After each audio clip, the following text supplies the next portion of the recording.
Good afternoon, everybody. Guess what? We are back. And guess what today is? Today is Friday. This is one of the best days of the week. Why? Because you get to see the CareSouth Carolina Community Live podcast with me and my partner in crime, and not so much crime, but because we can't go anywhere and do anything, but me and my partner, Marek Calhoun, who's having some issues with his microphone this morning. But Marek, would you mind waving at everybody?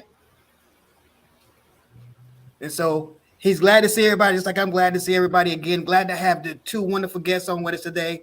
Our CEO, Miss Ann Lewis, and also Dr. Jane Kelly. And we just cannot wait to have everybody just tune into this podcast. We got some great information coming, and we hope that you tune in and that you take heed to what you hear today and that you apply whatever Dr. Kelly gives you, whatever recommendations that she make, that you apply these to your life so that we can get to some sense of normalcy and we can really enjoy each other's company and fellowship. So without further ado, I'm going to turn everything over first into Miss Ann. Miss Ann, you want to take it over?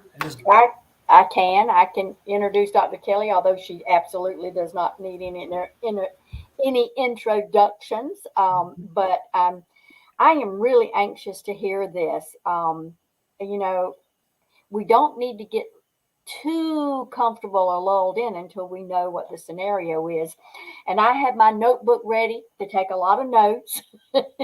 So without any further ado, Dr. Kelly is, of course, our State Department of Health Assistant Epidemiologist.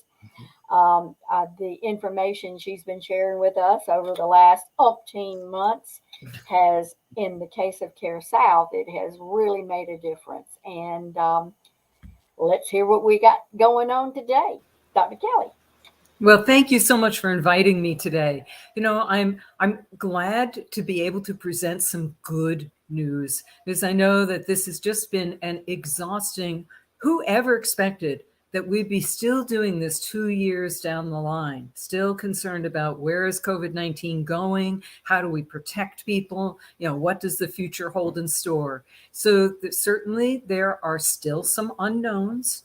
And we know that, science, what we learned today may reverse what we thought yesterday. So we still need to continue to recognize that there's still some degree of uncertainty. But I think about how much we have learned in the past 2 years, right? I mean, we have learned so much about who is more at risk for this virus, right? That some people can get COVID-19 and have no symptoms at all. And in fact, most people will get it, and it's like having a really bad cold or flu. Most people do not get severe disease, but it is a little bit unpredictable who will get severe disease. We know we're always worried about our elders. Older people, they're more vulnerable to the flu, to any disease that's going around, including COVID-19. But there have been some real surprises, right? That, there were people who were just overweight, seem to be at higher risk for having complications from this disease. So, there's some stuff that is still not well understood. So we're continuing to learn.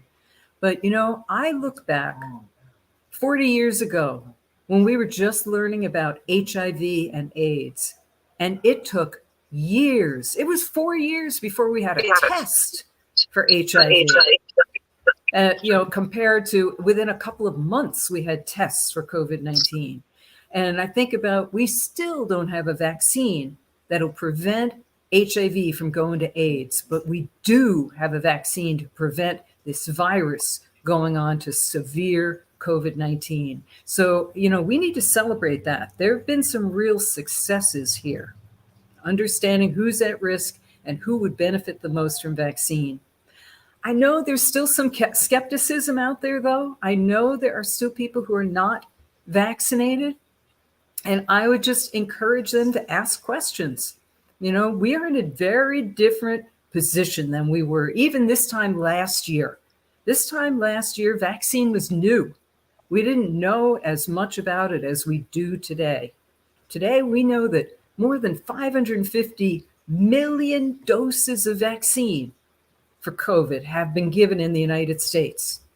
And there's been a handful of complications. There have been a few people who were allergic or had some very rare side effect. But 550 million people vaccinated, that's an enormous success.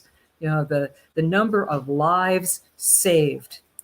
I know we're coming up on a sad anniversary with we're almost at 1 million people in the United States dead from COVID-19. But I want to point out more than 90% of them are unvaccinated. The vaccine really does work, keeping you out of the hospital, out of the morgue. So I'm very glad to see the number of cases are down, number of deaths are down, number of people hospitalized with severe disease are down, and that's a function of vaccine. And it's also that wave of Omicron that we just had. You know, that's sort of a dangerous way, I think, to get immune protection, to risk getting sick. And it is true, looking at what's going on in other countries, it is possible to get reinfected. Now, so you have some partial immunity. If you've had Omicron infection, you're partially immune from getting it again. But you can make that immunity even stronger. You can cut your risk of reinfection in half by getting vaccinated. So my message to folks who say, hey, I've already had COVID, my immune system's good. Yes, you're right. Your immune system is good, but you can make it great. You can make it better by getting vaccinated. I wonder what questions you all are hearing out there. I mean, you're the boots on the ground. You're dealing day in, day out with talking to people about their questions, their concerns. I know there's sometimes crazy rumors going on out there, but it's not just about the crazies. People also have legitimate questions, and that, they should ask those questions and get those answers. And I think the best way to get those answers are from trusted sources, not from, what your cousin says or, what you read on social media. Even sometimes headlines in the newspaper can kind of over dramatize something. So for me, my best sources, I'll be reading, the scientific journals. What are the best sources for other people? Well, I'd say your first best source is your healthcare provider. Talking to the healthcare providers at CareSouth, South Carolina, or if you don't go to CareSouth, South Carolina, or you don't even have a healthcare provider, now, while we're in this lull, with a low number of cases, this would be a good time. Everybody should be plugged into a system somewhere. Everybody should have a doctor or a healthcare provider available to them in case they ever get sick, not just with COVID, but with other things, and to answer questions. But again, my colleagues at CareSouth, South Carolina, what's the word on the street? What are you hearing? So I have a question, and I hear this from friends. I hear it from other staff people. I hear it in my church. I hear it all over the place. Why should I get a booster? What difference is it going to make? I'm so glad you brought that up. Just this morning, I was talking to a group of college students. Right? I was at the College of Charleston giving a talk for college students. And I showed them the pediatric vaccine schedule, the kind of the map of what baby shots you get when. And I asked them, take a look at this. Tell me which vaccine you just get a single shot of. Long silence, right? They're looking, they're not finding, because there aren't any baby vaccines you get just one shot of. I said, how about two? Something where 2 shots and you're done. Long silence. Then they said, oh, wait, what about the MMR, measles, mumps, rubella? And it's like, yeah, you're right. That's a great vaccine, 2 doses and you're done.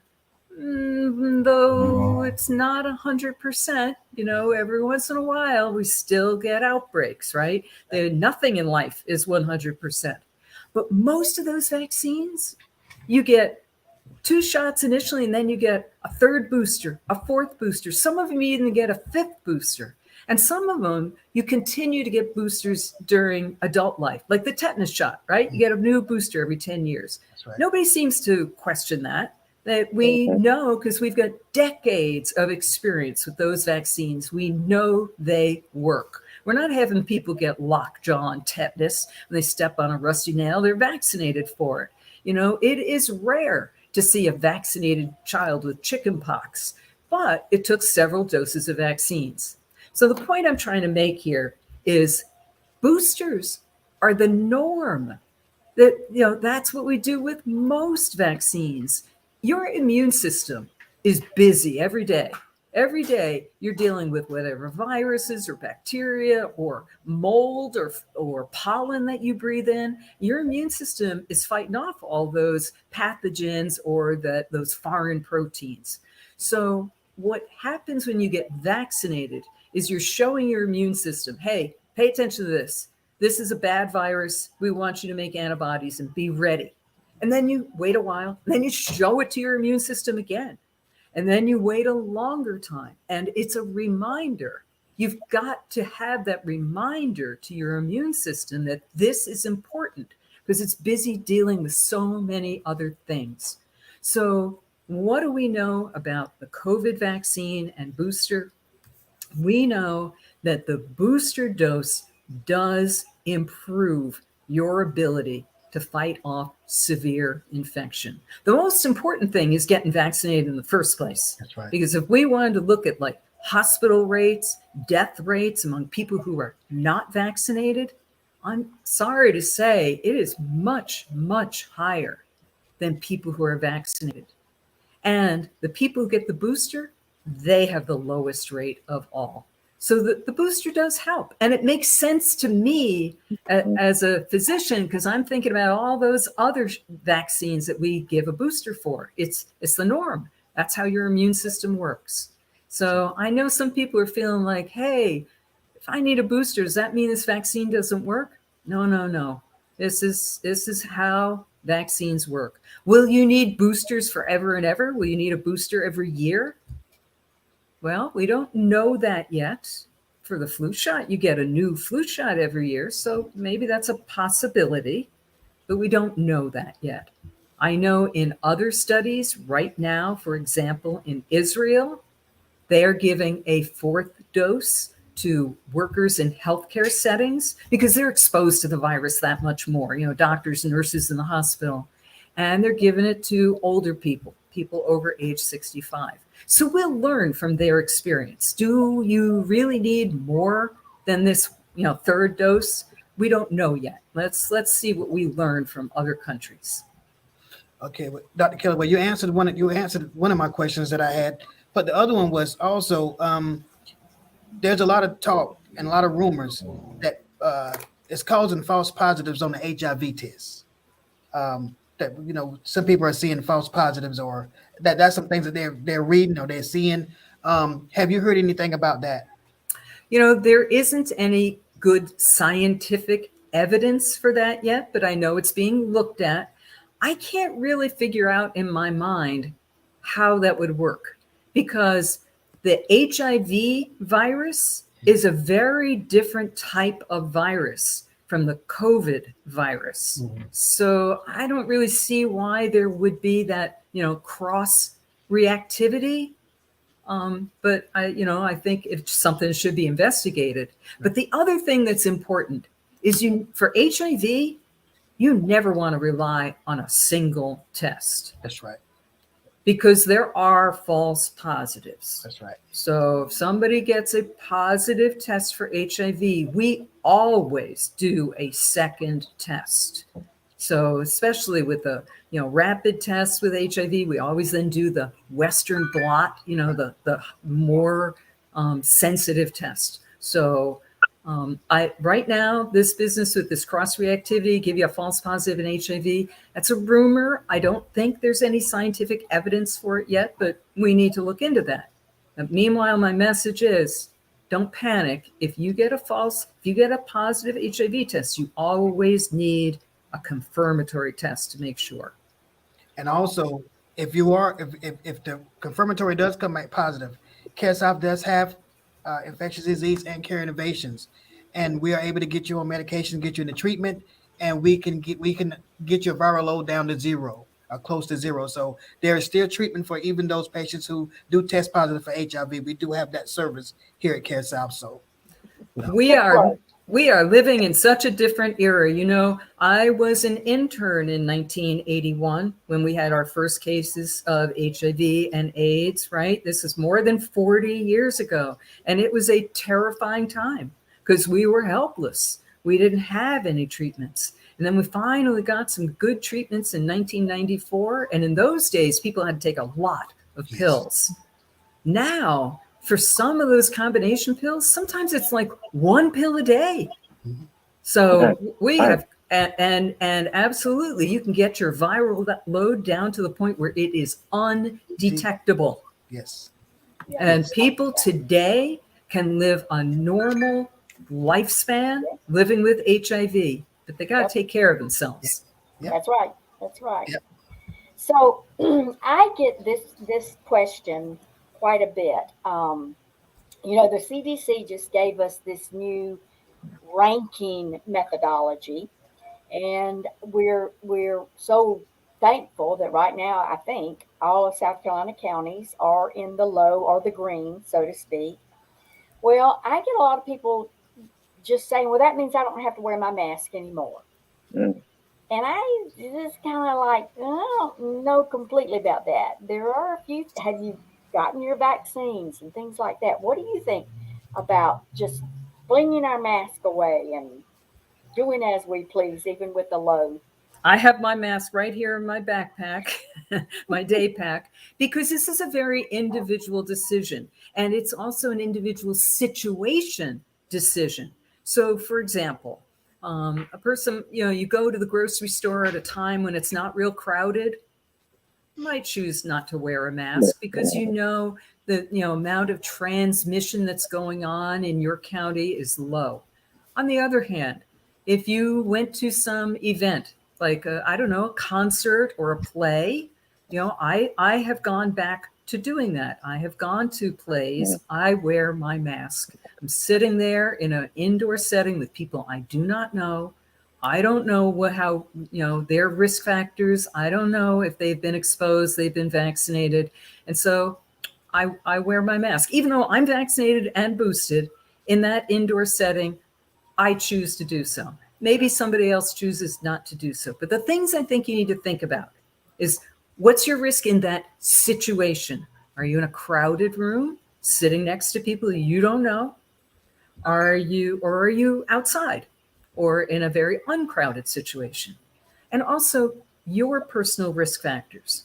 Are you older? Do you have diabetes? You know, do you have other medical problems that mean if you get infected, you're more likely to get severe disease? The other one, though, is not just about you. Who do you go home to?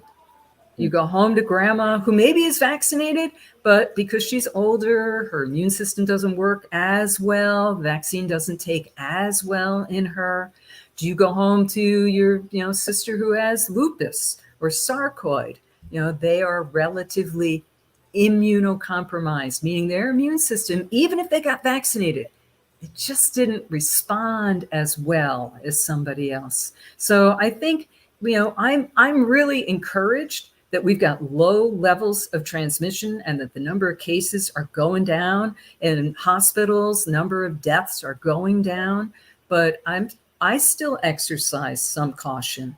I decide how dangerous is this situation and who am I going to be visiting with? Am I going to be visiting grandbabies under age 5 years old, don't have vaccine available to them? I'm going to be a little bit more careful. I don't want to transmit virus to them. You know, Marek and Daniel, I hope that if people listening take away anything at all from this, that those last few statements and comments by Dr. Kelly sink in. Yes. Because I'm really quite worried about, this, well, it's over with, and I'm hearing more than makes me comfortable. I can say at CareSouth, we have not lifted any mask restrictions. We still require masking, and we're kind of sticking to our guns on that. And hearing Dr. Kelly say what she just said has really emphasized it even more. We don't know what's in our environment, so I hope we can take that and make sure that people really let that sink in. Thank you. I remind people, I hear that a lot too, Miss Ann, and I remind people that remember we kind of got complacent last year, and then Delta showed up, or Omicron showed up. I said Yeah. so we have to always stay vigilant because it's forever changing, and so we haven't got the green light from CDC or anybody yet saying that we are in the endemic, and so until we hear that word and it is proven, then we need to continue doing whatever we've been doing to keep it lower, so that way it get lower and lower. And segue into that with our children who are not at the age yet where they can. Is there a vaccine in the works for the children in that age group who hasn't been able to get it yet? Because I got a lot of people waiting on that. Yeah, there is some good news on that front. Now I know people may know about the Pfizer vaccine for under age 5 that looked like, gosh, they didn't get the results they hoped for. That didn't look to be as effective. But if you look at what dose they were using a really tiny dose of vaccine, which is what you want to do. You want to try and get the lowest dose of vaccine that will work. But it looks like back to the drawing board for Pfizer, that their dose was just a little too low. Moderna is another company that has, they've got a fully FDA approved vaccine for adults. They are also working on vaccines for kids, and they started out with a little bit higher dose. Their vaccine is a little higher dose for adults. And so, when they started looking at kids, they too were just, that was just their process, that they made their best estimate about what would be effective. And so far, the data from Moderna is looking good. So they are going to apply also for their vaccine to be FDA authorized. So, we're hoping that we will continue to hear good things from them soon.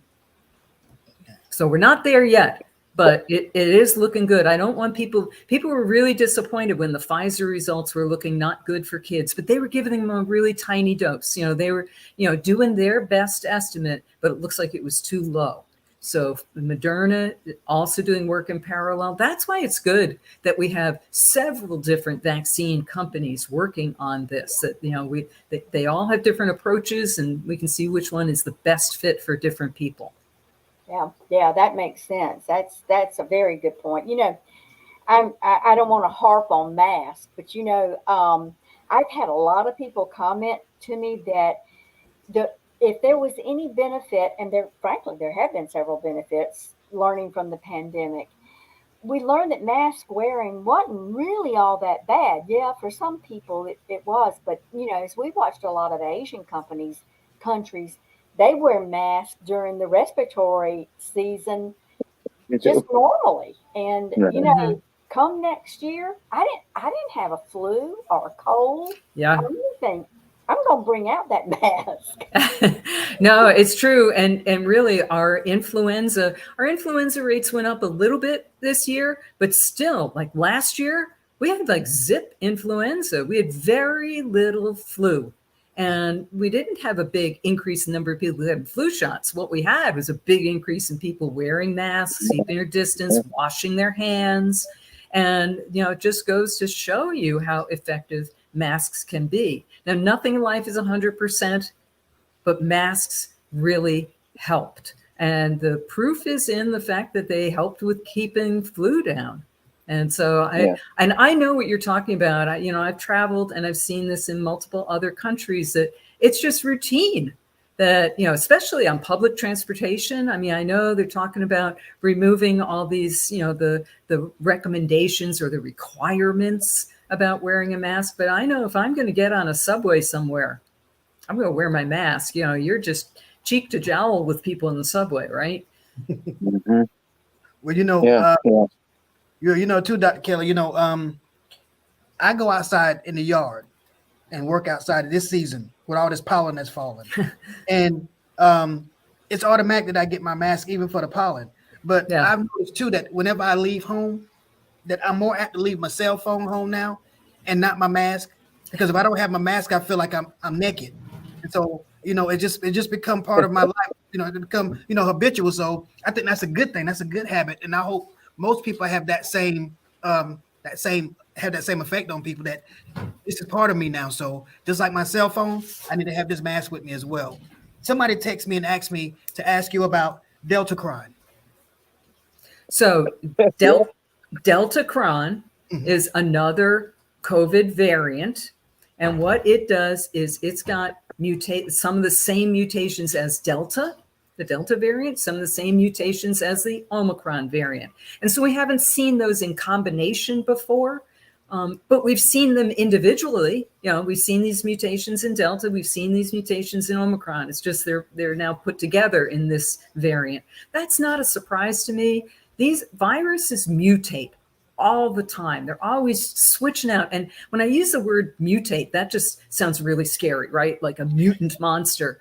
What a mutation is when you change out one of the amino acids in a protein.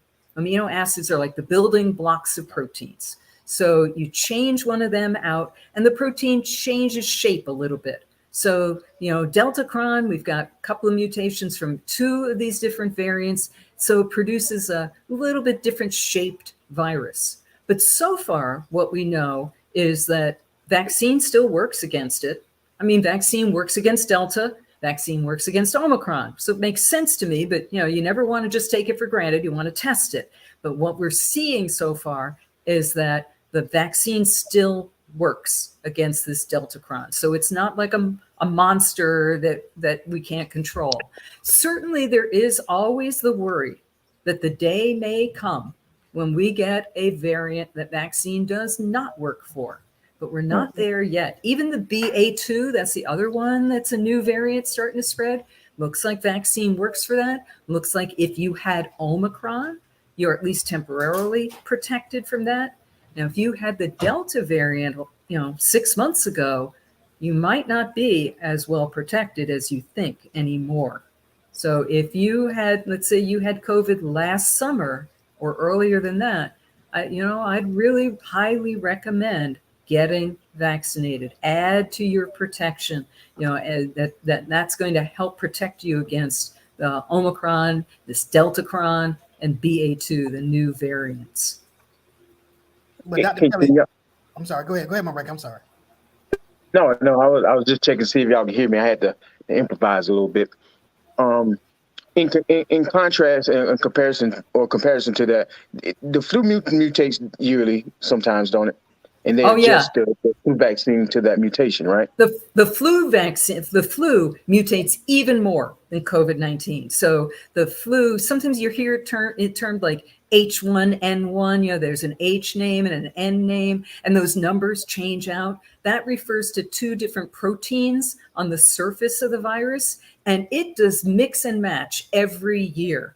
So, and it does mix and match with other animals. So you may have heard about bird flu, avian influenza. That's because influenza can infect birds and influenza can infect pigs. That's why sometimes, remember the swine flu, right? So this virus, the flu virus, affects not just humans. It's also doing this mix and match in other animals.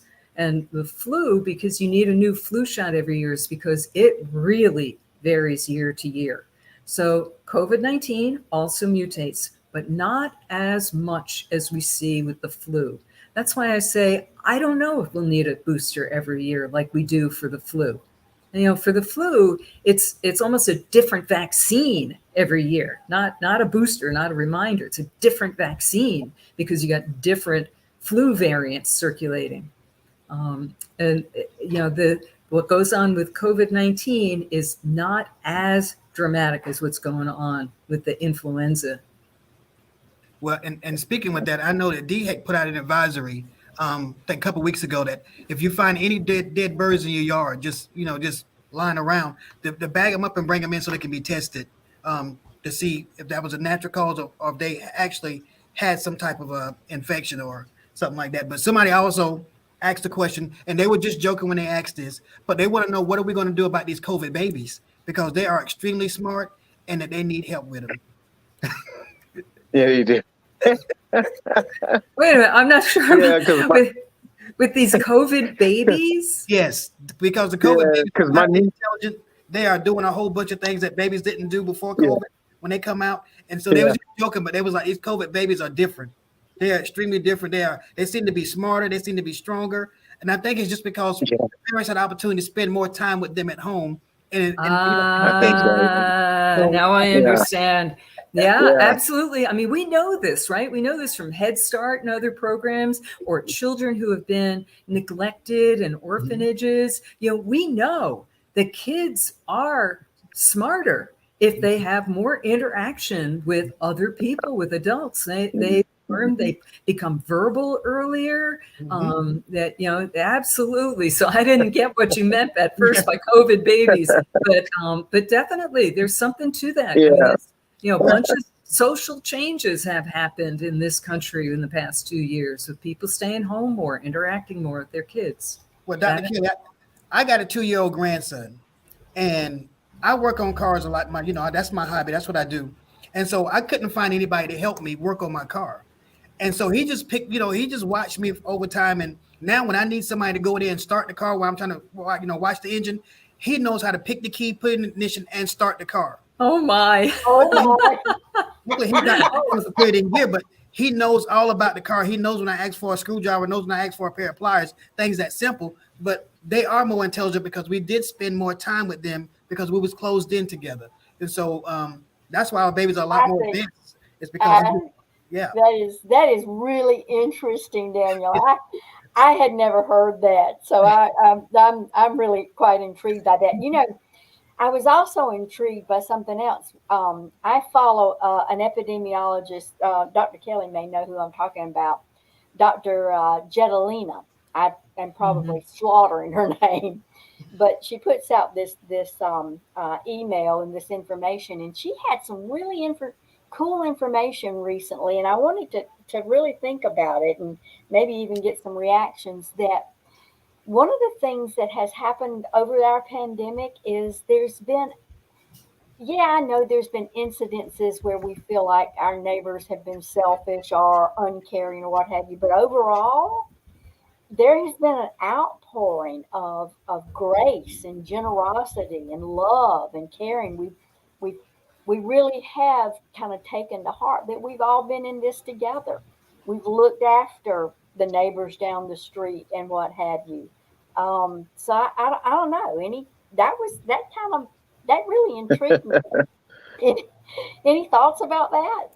It will be interesting to look back at this time, to look back at the tragedies, but also look back at some of the good things that are going to come out of this. I mean, we have learned, for example, that not everybody all the time has to travel into work physically, in person, that you can do a certain amount of, teleworking.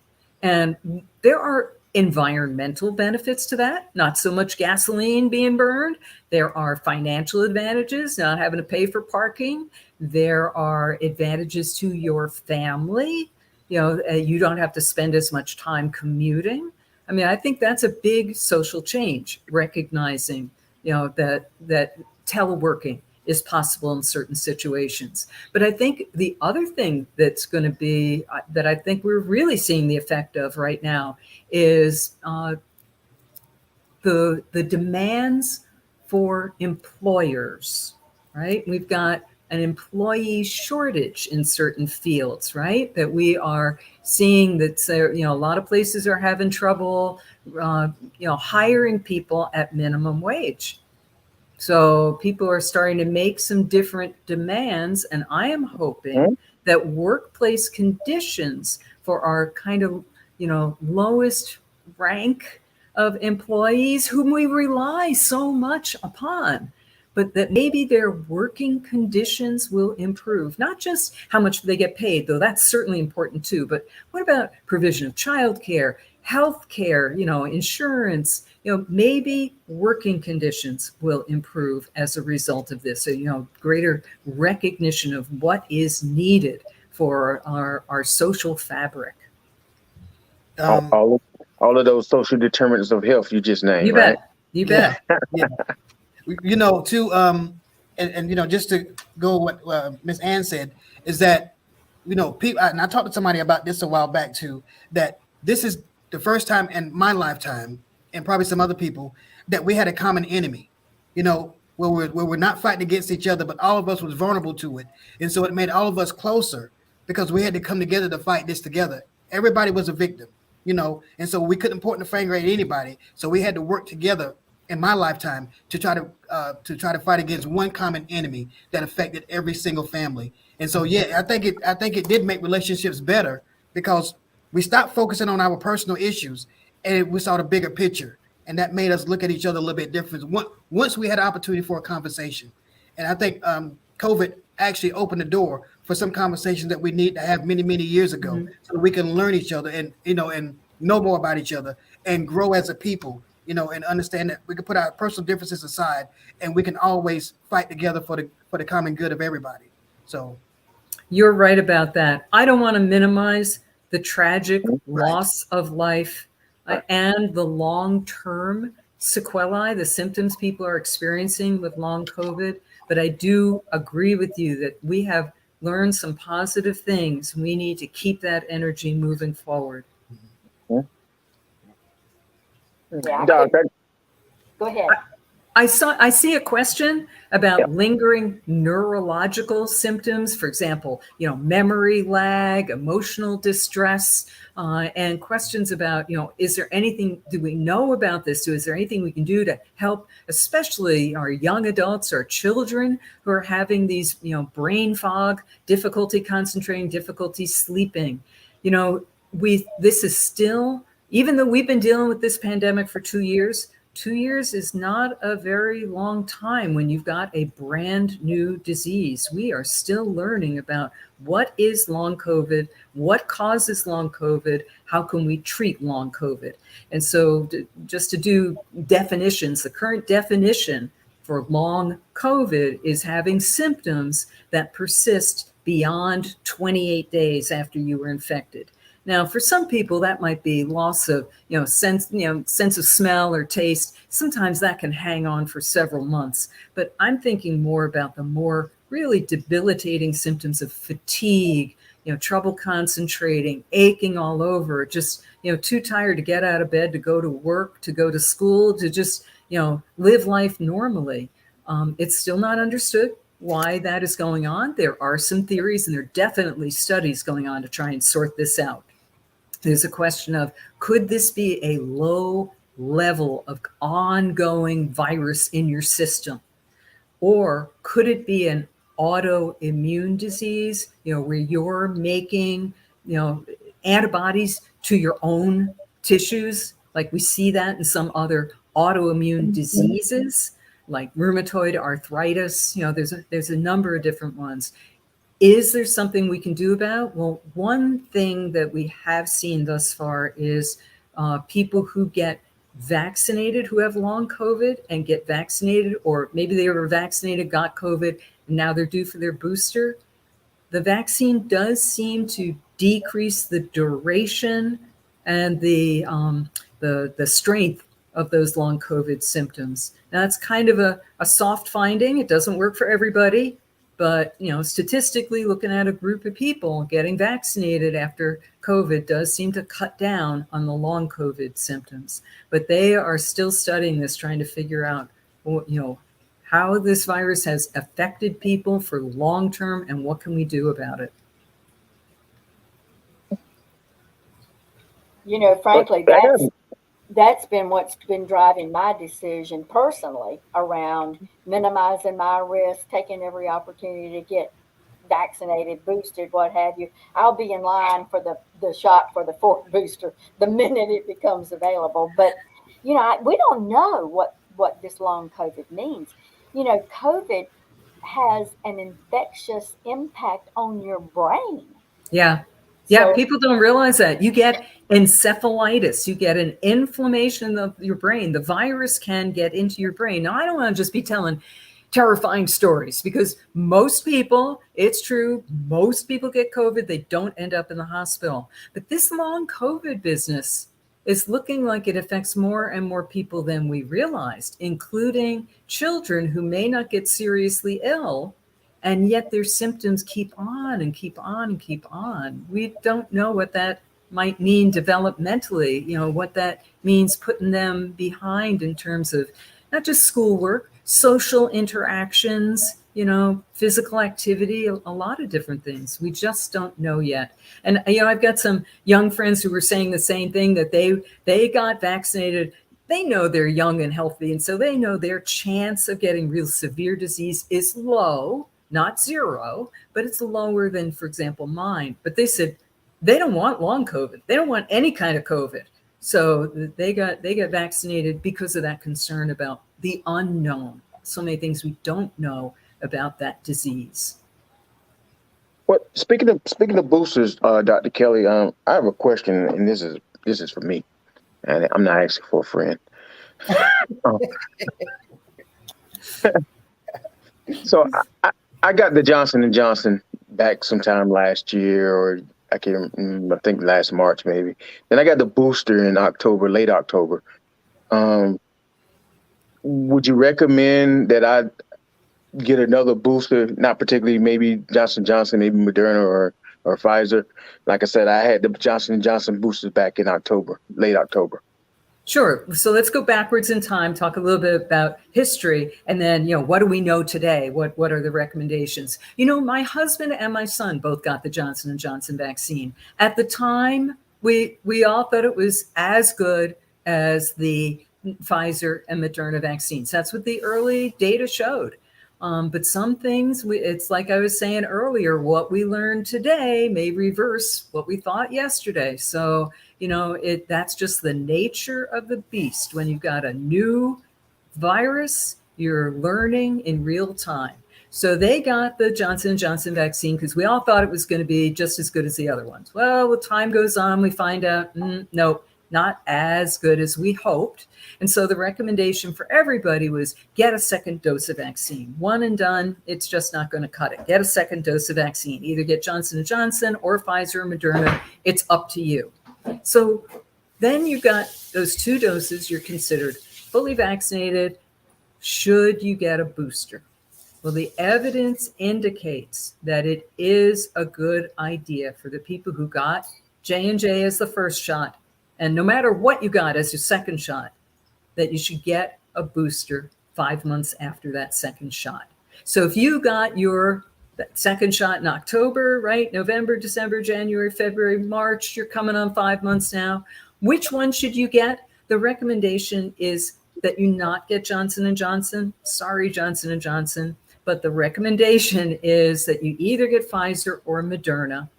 And there is some evidence that it's better to mix and match. Like if your second dose was Pfizer, to go ahead and get Moderna. There is some evidence for that. It's soft. The most important thing is just get that booster, whether that's Pfizer or Moderna. But there is some evidence that might be better to mix and match. Pfizer and Moderna are so similar that what they really differ in is the dose of the spike protein instructions. Moderna's dose is a little higher than Pfizer's. Maybe that's why Moderna seems to work a little bit better than Pfizer. But I don't want anybody to think, oh, I'm going to wait. I got to wait until I can get that Moderna. The most important thing is getting your vaccine, either of those vaccines. Oh, wow. Thank you. See you at a Moby soon, Marek. That's right. I'm already plotting like which one I'm going to next week. I'll definitely be getting with. So I appreciate that information. I would like to talk a little bit about the other treatments that are available for COVID-19 so that people are aware of them. But I do want to emphasize the treatments I'm going to talk about are no substitute for vaccine. You get vaccinated, then you've got long-term protection. If you get sick, you get COVID, and you get treatment to help keep you out of the hospital, that's like a one-time deal, right? It doesn't cover you for the future if you get reinfected.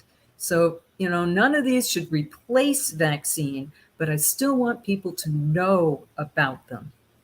So whether you're vaccinated or not, if you get COVID-19, let's say you have symptoms and you get tested and it's positive, you want to contact your healthcare provider as soon as possible, because there are some treatments you can take to prevent it from going on to severe disease. This is especially important if you're older, if you've got, an immune system problem, if you're on high dose prednisone medication, or you've got, cancer being treated, or you've got, a medical problem, heart disease, liver disease, kidney disease, diabetes, sickle cell, HIV, right? A long list of all these possible chronic diseases. There are several different things that the doctor can order. There are some pills. There are 2 different kinds of pills. Not everything works for everybody, right? There's some medication interactions, so that this pill might not be good for one person, but it's okay for another. There's one pill that's okay to take in, that's not okay to take in pregnancy. So there's some considerations. These are pills that are not over the counter. You have to get a prescription from your doctor because they have to review your medical history. And there's some IV treatments also, where they can give you, probably heard about monoclonal antibodies. These are antibodies made in a lab that can give your immune system kind of, an extra leg up in fighting off an infection. But you can't wait. The pills only work if you get them within 5 days of your test turning positive, within 5 days of having symptoms. And the monoclonal antibodies, you got a little bit more time, but again, it's got to be done within 10 days. And there's another kind of treatment, also an IV treatment. It's got to be started within 7 days. So I'm not going through all the names of all these treatments. I just want you to be aware that if you test positive, whether you're vaccinated or not, if you test positive and you have some risk factors, some medical reasons that you might get worse, really serious illness, talk to your pharmacist, talk to your medical provider, talk to CareSouth Carolina. What can we do about this? Am I a candidate? Am I eligible for any of these treatments? Because they can also go a long way keeping you out of the hospital. That's perfect. And I want to do a plug here also. We have all of those available at CareSouth. We recently, actually, in our pharmacies, in Hartsville Pharmacy at least, we have the 2 oral meds available. And we've been doing the monoclonal antibody infusions for a while. And we can also do that IV now. If you're looking for options and your provider is not with CareSouth, but can make a referral, we're here. We're here. You guys are one-stop shopping, aren't you? You can get tested, and if somebody's tested positive on the spot, you can deal with it. That's right. That's right. Test to treat. That's the pathway. Yeah. That's why we tell Dr. Kelly to come on home, because we are a medical home. We got everything right here. Mm-hmm. Everything right here. Welcome home. That's it. Welcome home to better health. We're like Motel 6. We keep the light on for you. Come on. That's it. Yeah. And because of that, Ann mentioned, and she does her weekly videos, we launched Care Fusion. That's excellent. Yeah. Excellent. That's right. Yep. That's why I'm taking notes today. Dr. Kelly, I do a Friday video for all the staff. That's just an update. Communication has been kind of tough during COVID because we haven't been having our staff meetings. Now we have had town halls, but they've been virtual. So it's been a challenge. I've been doing these videos and giving information, telling what's happening, just keeping staff informed. That's why I'm taking notes, because I haven't finished the video for today. So you're going to have some vignettes in there. Well, you know what? Your comments remind me. Earlier, you mentioned this blog site that she sends out by emails. This is an epidemiologist. She's independent. She doesn't work for the government. She's not working for any vaccine companies. And if you Google your local epidemiologist, it will bring her name and her blog posting up. And it's free. She welcomes donations, but it's free. You can sign up and you will get a daily email from her. So if you're thinking, I don't know who to trust for information. What she does is she'll go through the studies and she'll look at the headlines and she'll look at what those headlines were based on and kind of give you her perspective as a scientist who's doing this day in, day out about, how much should, how much is this a landmark study? Is this, revolutionize everything? Or is this is a little study, raises some interesting questions, but we need more information. She can really put things in perspective. I like that very much. And she has a way where you can submit questions to her if you want her to do special things. So again, if you just Google your local epidemiologist, she pops up. She's the first thing that pops up. I'll repeat that in my video and in my email. Oh, good. So, good point. Good point.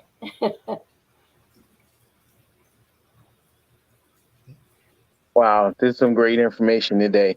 And as always, we appreciate you, Dr. Kelly, for coming on, and we appreciate Ann, you for joining us as well. I think we got another question before we close out. Is that a question or a comment? Oh, comment. That's one of our providers, Chris Lane. He's a nurse practitioner over in Latta. Just like he said, we're available. If you need a medical home, we're available. That's why we have Welcome Home to Better Health, because we provide that service, a rare service that you can take advantage of at CareSouth, South Carolina, from dental to chiropractic to behavioral health to medical. We see them from birth from alpha to omega, as they say it. So, but thank you again for coming on. Thank you, Ann, for being here as well. Thank you, Daniel, for leading that during my time of technical difficulty, and we appreciate everyone for tuning in today. I wanted to, before we close out, a few shameless plugs here.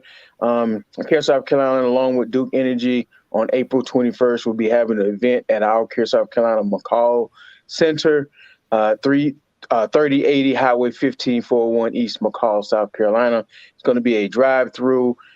First 150 cars will receive a food box.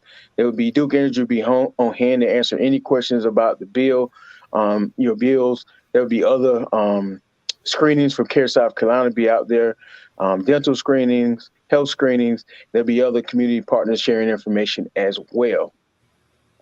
We will be in Spring Hill Community, Lee County, this weekend, 10 to 2. It's the oral health event in collaboration with DHEC. We'll have CareSouth South Carolina dentist team will be out there providing some oral screenings and some oral information or oral education. CareSouth will be out there as well doing health screenings. Come on out. And the last one I wanted to mention, if you bear with me for a second, is in Dillon. That's going to be in Dillon County on March 29th from 3 to 6, along with Duke Energy, Well Vista, Pediatric Agency, SC Works, and the Dillon Long-Term Care Recovery. We will have food boxes out there. We will be offering vaccines. Again, Duke will be on hand to assist with any questions on bills, any assistance that's needed. Pediatric Agency and Well Vista will be there to address any utility issues as well as medication help that you may be able to receive. So we look forward to seeing you out at all of those events. We thank everybody again for tuning in. And Dr. Kelly, it's always a pleasure. And it's always a pleasure. Marek, one thing before you take us off, Marek, one thing. Yes, if you during this time, if you know anybody that's dealing with addiction, substance use, opiate use disorders, please contact your local CareSouth, and we have providers there ready to help you. Our program is good. We use medication-assisted treatment as well as behavioral health. And so if you need any help, family, friends, anybody, if you know of anybody, please let us know. If you see something, say something. We're here to help you. If you're not sure what type of help you need, give us a call anyway, because 9 times out of 10, we got it under our roof. We got it. So just call me.